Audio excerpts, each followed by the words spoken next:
anak-anakku kelas, apa kabarnya nak?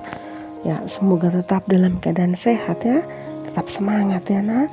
Oke, anak-anakku yang baik, sebelum kita belajar, mari kita berdoa dalam nama Bapa dan Putra dan Roh Kudus. Amin.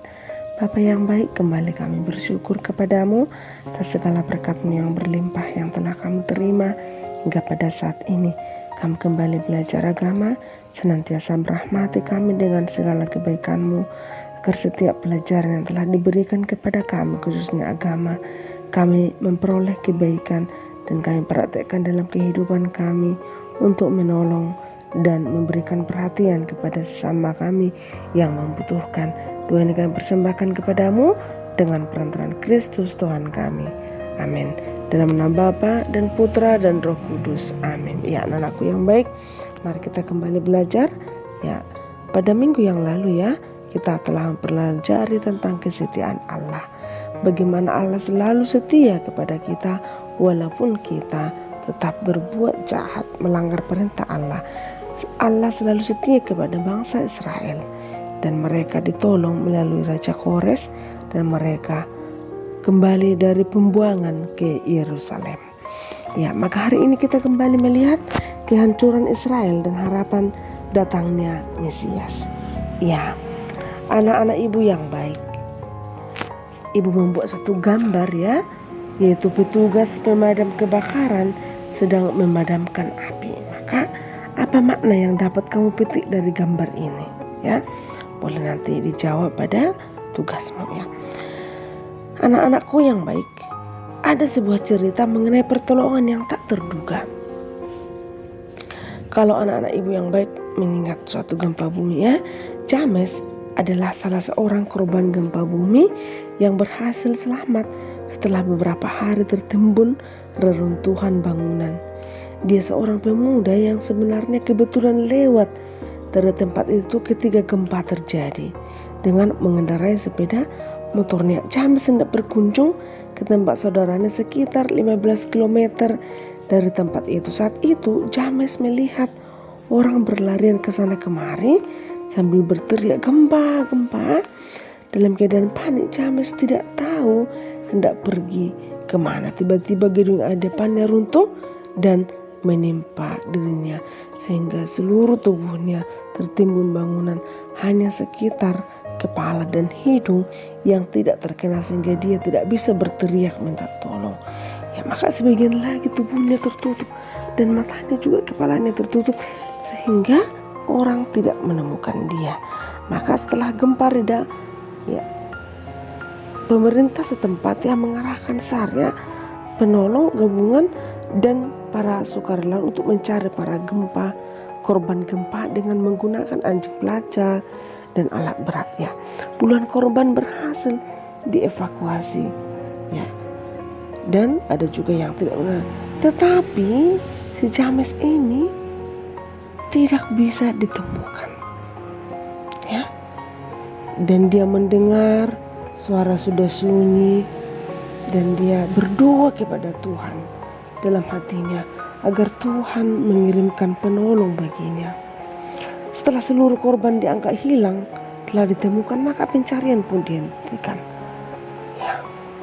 Maka tinggallah para pemulung yang hendak mencari sisa-sisa bangunan berupa besi berkas, kertas, plastik, serta yang lainnya. Maka James merasa putus asa. Walaupun dengan demikian dia tetap berdoa kepada Tuhan. Maka dia pasrah. Aku akan mati di tempat ini, bisiknya dalam hati. Namun tidak diduga ketika mendengar seseorang telah mengambil kertas yang ada di kepalanya, timbul harapan dalam dirinya. Ya, ternyata dia masih bisa hidup. Ya. Lalu pemulung itu terkejut. Ternyata masih ada orang yang sangat membutuhkan pertolongan. Dia berusaha menolong si James ini tapi tidak bisa. Lalu dia meminta pertolongan dari orang-orang. Akhirnya James bisa diselamatkan dan dibawa ke dokter. Walaupun kedua kakinya kaku, namun dia bersyukur kepada Tuhan karena sudah mengirim seorang pemulung untuk dia. Maka anakku yang baik, dari cerita ini dapat kamu terapkan dalam kehidupan bahwa jika kita berdoa kepada Tuhan, maka pertolongan itu selalu ada. Pertolongan dari Tuhan melalui orang-orang yang ada di sekitar kita. Maka dalam Yesaya 11 ayat 1 sampai 10 nanti bangsa Israel itu menginginkan atau menunggu penyelamat yang dinanti-nantikan, yaitu adalah seorang raja yang akan menolong mereka. Ya, Mesias yang telah dinubuatkan oleh Nabi Yesaya telah nyata dalam diri Yesus. Maka itulah yang dinantikan oleh bangsa Israel. Dialah sang raja damai dan penyelamat yang dijanjikan. Dia telah berkarya di tengah-tengah bangsa Israel, ya, dan juga di tengah-tengah kita. Dia telah menyelamatkan semua orang melalui wafat dan kebangkitannya sebagai murid Yesus. Kita dipanggil untuk menjadi Mesias ya di zaman ini melalui perkataan dan perbuatan kita dengan membantu teman yang mengalami kesulitan sesuai dengan kemampuan kita. Sehingga banyak orang yang merasakan kegembiraan melalui kehadiran kita seperti Kristus pembawa keselamatan bagi orang-orang yang mengalami penderitaan. Maka berkat ya Yesus Kristus kita ditolong ya. Allah mendengar jeritan hati umatnya yang mengalami penderitaan di pembuangan Babel. Maka Allah membebaskan mereka melalui Kores ya dari pembuangan dan mengantar umatnya ke tanah leluhurnya di Yerusalem. Meskipun bangsa Israel telah bebas, namun mereka masih tetap hidup dalam penderitaan karena ketidakadilan yang terjadi dan membawa mereka kepada permusuhan, sehingga mereka mendambakan seorang penyelamat bagi mereka yang mampu membebaskan mereka dari penderitaan. Pemimpin yang kuat dan berani seperti Raja Daud leluhurnya. Mereka mengingat nubuat Nabi Yesaya tentang datangnya seorang Mesias dari keturunan Isai.